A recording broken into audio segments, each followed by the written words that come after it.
Good Monday evening, folks. Chief Meteorologist Tim Pandajis here with you. Thanks so much for joining us for the special weather impact alert coverage on our streaming platform, 13 News Now Plus. Let's get right over to satellite and radar to let you see what we're talking about. Well, it's a very pronounced squall line that's pretty much rocking through southeastern parts of the United States up through the mid-Atlantic, and even stretching as far north as southern New England. Now, the severe part of this looks to be on the southern extent. You can see there are active severe thunderstorm watches in those big yellow polygons that stretch from the North Carolina-Virginia state line all the way south through South Carolina and all the way into northern portions of Florida. You can see that southern tiered watch box is pretty much on the tail end. That's set to expire in just a little while as that squall line is now pushed east and offshore. But to the north and central portions of North Carolina, yeah, we are seeing some severe weather. We had numerous severe thunderstorm warnings as this line moved through Raleigh. It is now pushed just east of there. Gusty winds, some small hail, and of course the very heavy torrential downpours that's going to lower visibility out there in some areas. On the northern extent of this, out into Virginia, it's kind of a fragmented line as it moves along the I-95 corridor and points east and points west of there. Up through Richmond, there's been a few stronger cells, but everything at the time, at least up to right now, has been under severe criteria, meaning winds are not gusting over 55 to 60 miles per hour. We're not seeing any large hail. And of course, the tornado threat is currently very, very low with any of these developing cells. Now, as we widen things out, this is a line that's actually preceding the cold front, the trigger mechanism here. This line has been primarily driven by the daytime heating. That drove instability to rise out ahead of the front, fueling the line as it pushed east. Now, sun went down about 30 minutes ago, so as you get closer to the eastern seaboard, as this line pushes farther east, it will begin to weaken slightly. All the severe criteria of it probably won't go away. We'll probably still see some very gusty winds in some of the stronger cells off to the south, and our severe threat here is still there for the next couple of hours, even though we are not currently under any active watches or warnings. I want to show you exactly where that front is, because you can see here the front is still lagging a little bit off to the north and west. It just made that jump farther to the south and east, pushing pretty much right through the Charlottesville area to the northwest of Richmond here. Now, there is an active watch just to our south and west. This pushes up just south of Roanoke Rapids. It does include Rocky Mountain. This particular watch here is up until 10 o'clock this evening. Notice in our local area here in northeast North Carolina and Hampton Roads, southeastern Virginia, no current watches at this time. However, there is talk from the Storm Prediction Center of issuing one. Now, earlier this afternoon, they did put one out that encompassed most of the area, and they hashed it as a 60% chance of warranting the issuance of a watch, and that would have been a severe thunderstorm watch. That was allowed to expire. There was no watch issued.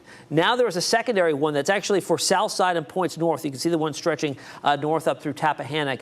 That's a separate, what we call mesoscale discussion. And this is basically a talk or a write-up about what the Storm Prediction Center is thinking in terms of the dynamics, the atmospheric setup. Will a watch be needed? Will one not? So this most recent one that they put out is a 40% chance. So that you can see the chances of severe storms are kind of going down a little bit, especially off to the north, which is where this mesoscale discussion is up for, but still a 40% chance of the possibility of there being an issued watch here. Okay, that means the ingredients are in place, that if the overall dynamics are there, they can take advantage of the ingredients, and these storms could grow to severe criteria. Again, winds in excess of 55 to 60 miles per hour, 1 inch in diameter hail, and very, very heavy rainfall out there right now. So we have issued a weather impact alert. You've been hearing about this for days now. We called it last Thursday. So we've been talking about this threat as it charged across the country all this past weekend, and of course this morning and up through now.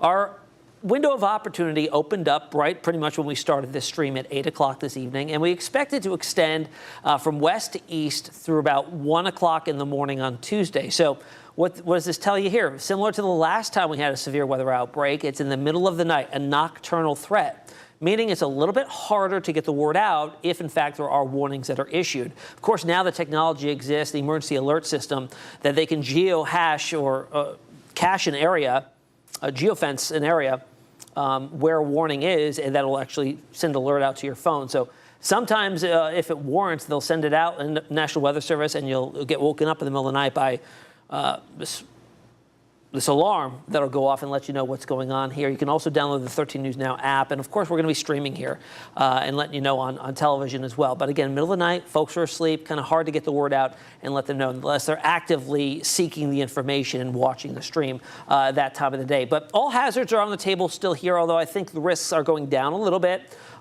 Gusty winds, damaging winds, main threat, I think, here. We could see some gusts isolated in nature, over 60 miles per hour, which would cause some damage, maybe some power outages. We are starting to see deciduous leaves and deciduous trees begin to blossom, so we are getting a little bit more catch to the wind if, in fact, we do see some gusty winds out there.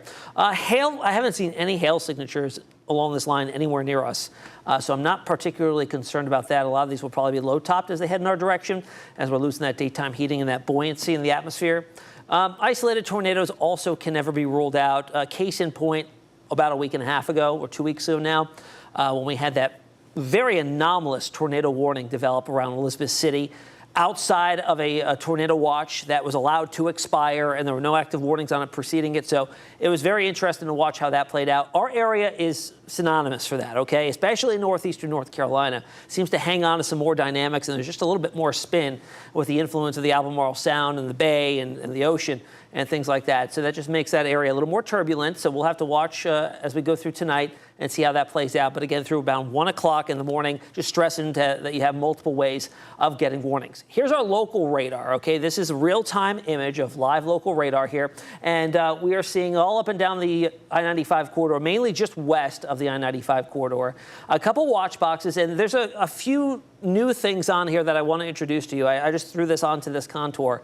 The white polygons that you're seeing that are farther to the north, that are just to the east, or just to the west, excuse me, of Emporia, and another one that encompasses Richmond. Those are special weather statements. Think of this more so as an alert for a strong thunderstorm. It's not quite as severe criteria, but it's still packing winds gusting 40 miles per hour, a possibility of some penny or pea-sized hail, and very, very gusty winds. So basically, it's a thunderstorm that's being very impactful despite being non-severe in criteria. And let's look at a little bit of those. We'll start north and work our way south.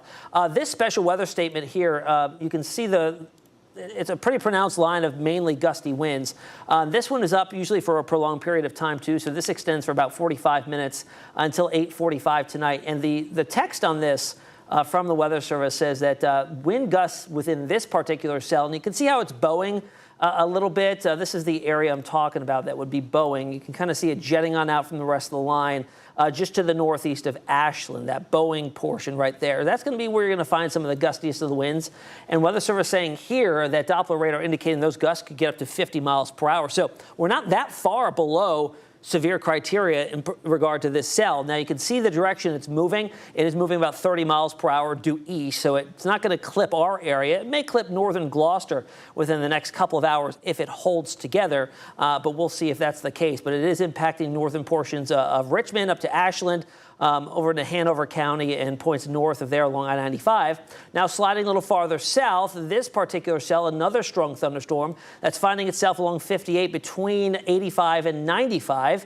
And the verbiage here from the Weather Service saying that this one here is moving northeast at 40 miles per hour, and it is packing winds up to 40 miles per hour as well. So wind speed matching its actual forward movement, and also a threat in there is just some very, very heavy rainfall over near Powellton. Again, heading towards Emporia and eventually I-95 and over that interstate there. Now, farther to the south, now this is where we get a little bit more intense with some of these storms. These are actual severe thunderstorm warnings from the National Weather Service here, and this one is up until 8:30. This is outside of our area. Notice the border goes right up to Northampton County in North Carolina. This is a warning for winds that it could exceed, let's see what it's saying, 60 miles per hour, and quarter-sized hail is a possibility within the cell. Again, it's outside of the 13 News Now viewing area, but you notice the direction. It is moving to the north and east at 50 miles per hour. So it is covering some ground and eventually may make its way into Northampton County in North Carolina within the next hour or so. You can see the radar just putting on some new data there, as it is now pretty much right on top of I-95 for that northern cell. Just to the south of it, there's a secondary cell that is also warned as a severe thunderstorm.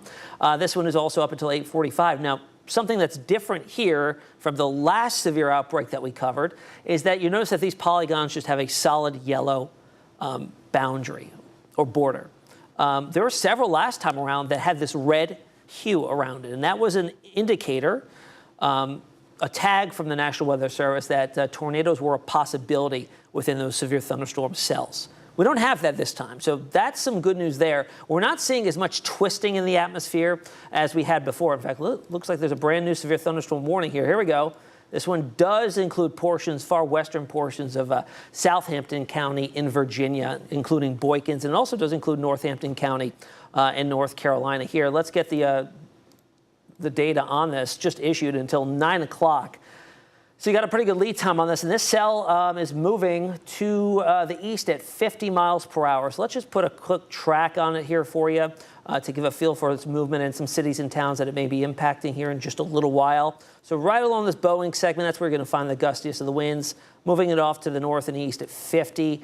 There are some areas that could be seeing impacts from this. Roanoke Rapids around 8:21. Got about a 10-minute lead time for that cell for you. Dahlia around 8:30. Adams Grove at 8:45. And Conway at 8:52. So just ahead of the top of the hour moving through this area. So again, moving northeast at 50 miles per hour. That is our first warning of the evening. That does include far western portions of the 13 News Now viewing area, Northampton County in North Carolina, Southampton County in Virginia, just to the west of Franklin. Again, this whole line is moving, taking its time, really, as it moves to the east. It's pretty much approaching the I-95 corridor at this time. In fact, while we were talking about that one, it looks like they issued a separate special weather statement. So again, if you're just joining, the special weather statements are in the white polygons. And these are basically the Weather Service putting out a precursor to the possibility of a severe thunderstorm warning.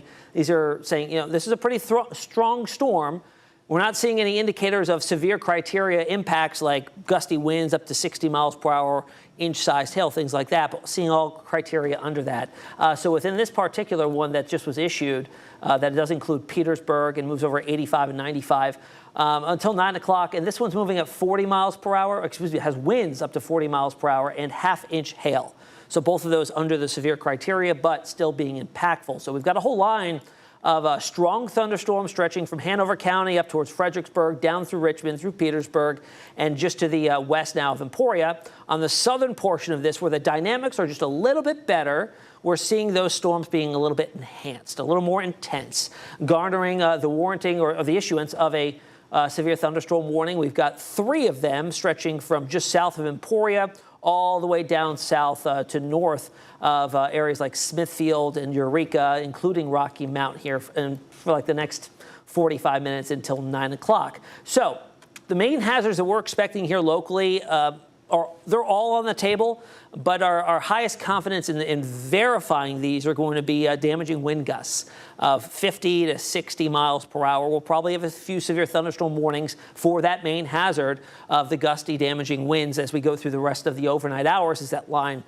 pushes in. Now, hail, again, I haven't seen any signature, so low threshold for that. Tornadoes slightly higher. You just never rule them out as the front moves on into an unstable air mass. We got into the mid-80s today for the 4th day in a row. So we've got instability out there. And in fact, let's go ahead and talk about that really quickly because temperatures still out there this evening are in the low to mid-70s. Look at these numbers, 76 this hour, and it's 8:15 at night in Norfolk, 76 still at Hampton, 76 at Newport News. And maybe you walked outside today and you said, it feels a little bit more humid. Well, dew points have been climbing all day, too, because we've had a south wind transporting in that higher moisture content air, and we've got dew points firmly in the mid-60s. So despite losing the sun half an hour ago to sunset, we're losing the daytime heating. It's like turning the burner off on the stove. If you had a pot of boiling water and it was boiling all day because the sun was up, burner was on, you turn that burner off. It's going to take some time for that water to cool back down to room temperature, right? So once the sun sets, we don't immediately lose the severe threat. We still have building fuel that was there all day. We have high CAPE values, available potential energy for these storms to use. And with the high moisture content, too, that tends to aid in storm development. So that's still in the picture there. We have had some gusts out of the south. This is all, preceding any storms. 20, 25, 30 miles per hour. Now, there's also a bit of a difference compared to the last couple severe outbreaks we had. We had very windy days. The last couple times we had a strong cold front to our west. We didn't really have that this go around. Last couple times, 40, 50 mile per hour winds outside of any storms.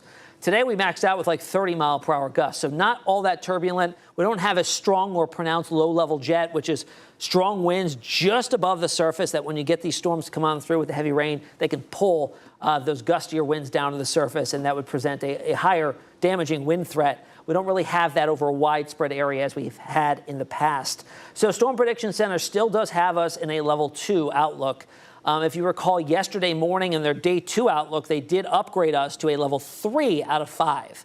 This morning, as of making a diagnosis of the conditions out there and then, seeing the modeling, they did back off a little bit and bring us back down to a level 2. But regardless, that severe threat is there. It's not non-existent, and it does favor us to have a lower severity index here with the front arriving after sunset. So that's some good news there. In terms of the threats for all the hazards we talked about, here's the tornado potential. Our entire area is at a 2% risk.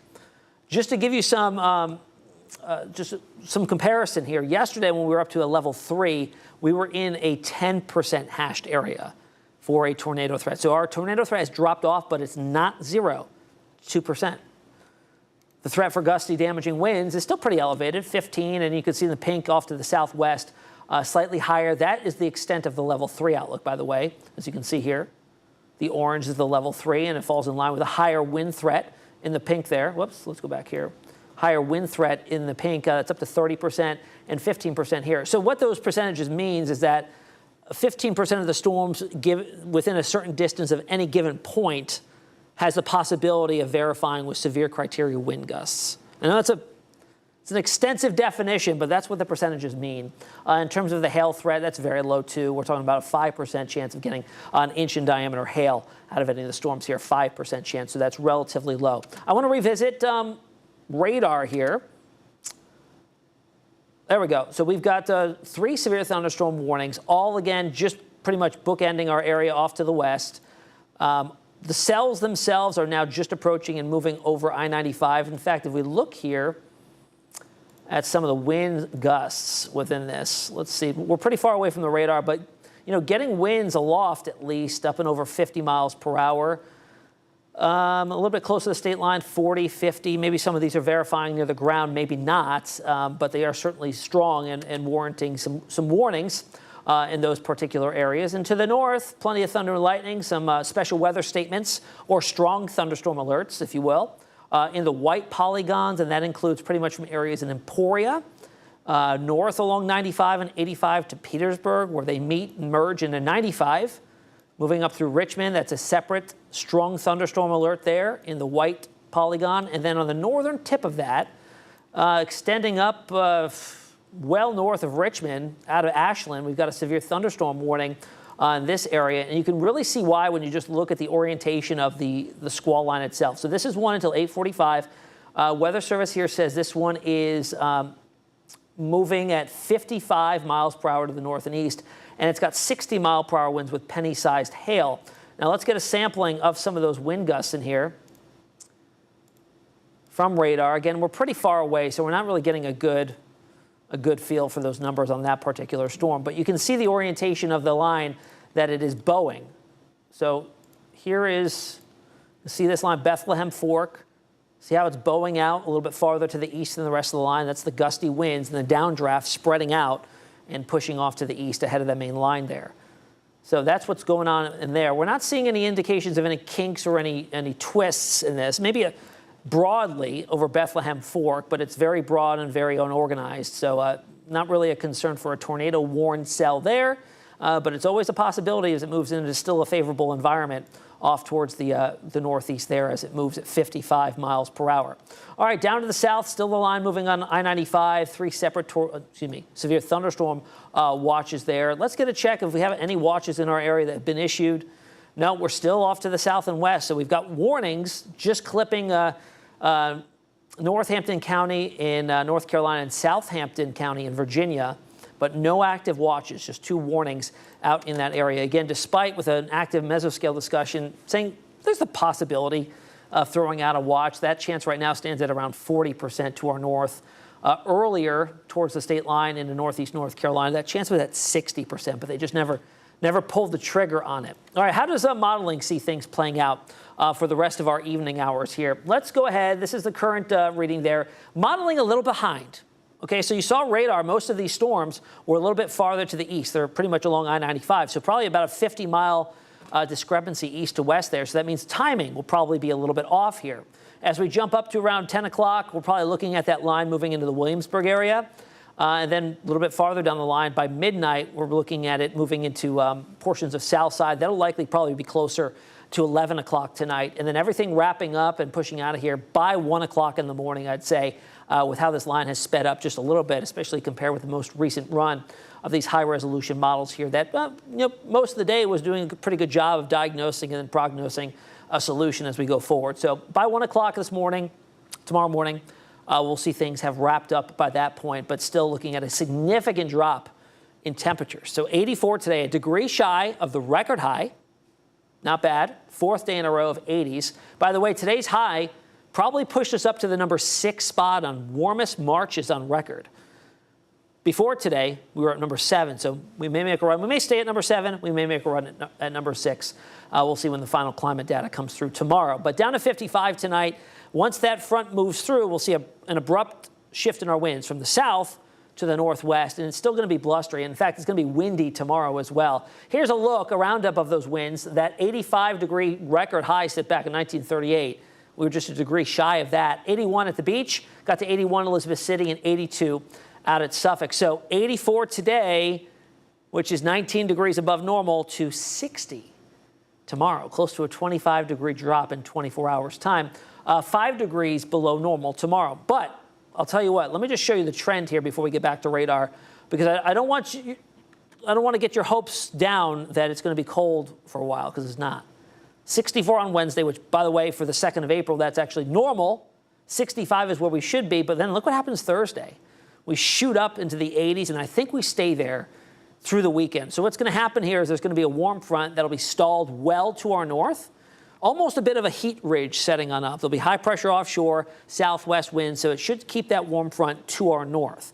I will tell you, there is some disagreement with the long-range models. Some do waver a little bit farther south. If, in fact, it was closer to our area, farther to the south, we'll be looking at two things. Slightly cooler temperatures. We wouldn't get into the core of the heat dome. And we'd also likely see a little more cloud cover and shower chances, too. That would also work to keep temperatures down. So right now, I'm erring on it being farther to the north. It seems like that would be a little more climatologically sound. And we keep the warmth around, low 80s for Saturday and Sunday. And then I think we got shower chances coming in with the front finally dropping south as a cold front Sunday night and a Monday. And you can see what happens after that, temperatures dropping into the 50s and 60s. All right, let's revisit radar here and do a little bit more nowcasting. We've got the line that's pretty much activating as it's moving towards the east along I-95. Pretty much most of the day, especially the northern flank of this line, has been pretty benign. As it moved over the mountains, there was just some heavy rainfall. Everything was non-severe. Now as it's hitting the slightly higher moisture value air, you saw dew points in the 60s. We've got still an unstable air mass, even though it's an hour past sunset. So it's taking advantage of that. Will it hold together as it makes it into the heart of our area? It's a possibility. That's why we've got a weather impact alert through midnight tonight through 1 a.m. for that line to come on through. It is verifying a little bit faster and ahead of schedule. It is still within our window of opportunity, 8 p.m. to 1 a.m. But you can see where it is now compared to where we just saw on the models. Models had it models had it where it was about an hour and a half ago. So models running about 60 to 90 minutes behind. This is where it currently is, okay? We're moving along I-95 with some gusty winds. That looks right now to be the main hazard. Gusty, damaging winds in excess of 55 to 60 miles per hour, and that's warranted those issuances of severe thunderstorm warnings far to the south, so likely clipping northeast North Carolina as this line moves through. Here's a 2-hour loop. You see the general movement, especially this cell here. This one here that's moving through Roanoke Rapids. You see how obvious this Boeing signature is from Roanoke Rapids down to Halifax? Let's see if we can get a gauge on some wind speeds there. So 56 miles per hour. So according to radar estimates here, we're just barely at that threshold for severe thunderstorm warning. Obviously, Weather Service is saying higher odds of it being gustier, especially with the heavier rain within that cell being able to drag down some of the gustier winds. Looks like a new severe thunderstorm warning here, but again, goes right up against the border with Northampton County in North Carolina. But this is going to be the main threat here, that Boeing signature of this line that's moving from Roanoke Rapids down to Halifax. That Boeing there, that's the gustiest winds, and it's pretty much shooting. In fact, let's see how fast this one is moving. All right. Weather Service here says this one is moving at 45 miles per hour to the north and east. So let's put a storm track on this, just the Boeing signature of it, at 45 miles per hour to the north and east. Put it right outside of there to the north and east. Okay, there's some cities and towns for you. Pick one that you live close to and ballpark the timing to know when the strongest of the winds are going to head towards you. Boykin's at just ahead of 9 o'clock, so about a little under 30 minutes from now. Gumberry, you've got 4-minute lead time. Little Texas, 8:44 for you. Some gusty winds coming your way, as well as heavy rainfall. Some thunder and lightning. Not a ton of lightning here. Let me turn lightning on. You can see a few lightning strikes off to the west of that Boeing signature there, that Boeing segment. But that looks to be about it. Conway at 8:50 and Cross Keys, again, just ahead of the top of the hour at 8:56 tonight. All right, farther north, let's see if we've got any other special weather statements issued here by the Weather Service. Nothing new. So we've got 3 separate severe thunderstorm warnings, Emporia south along I-95. And then to the north, these storms are a little weaker, so they have strong thunderstorm advisories, if you will. These are called special weather statements. They're on there in the white polygon. And those are for like winds gusting 40 to 50 miles per hour. Still could cause some damage. Some very heavy rainfall and maybe some small hail too. So all below severe criteria. In our immediate area, see here on radar, all south side is quiet. Northeast North Carolina, we've got no rain, no storms currently impacting our area now, but it is expected to be a little more active over the next few hours. And again, we want you to have numerous ways of getting alerts sent to you or alerting you in the middle of the night if, in fact, either a severe thunderstorm warning is issued or a tornado warning comes out of some of these storms later on tonight. I do want to invite you to join us on air on the TV side coming up at 11 o'clock. Myself and Evan Stewart are here in studio in the Weather Center to watch these cells as they evolve and they move to the east. If anything warrants a pop on, we'll do some more streaming, or we'll be on our TV side for any cut-ins for an imminent threat. But until then, we'll come back on here after the 11 o'clock show. I'll be on at 11:30 for another stream on our streaming platform, 13 News Now Plus. But until then, we'll see you later.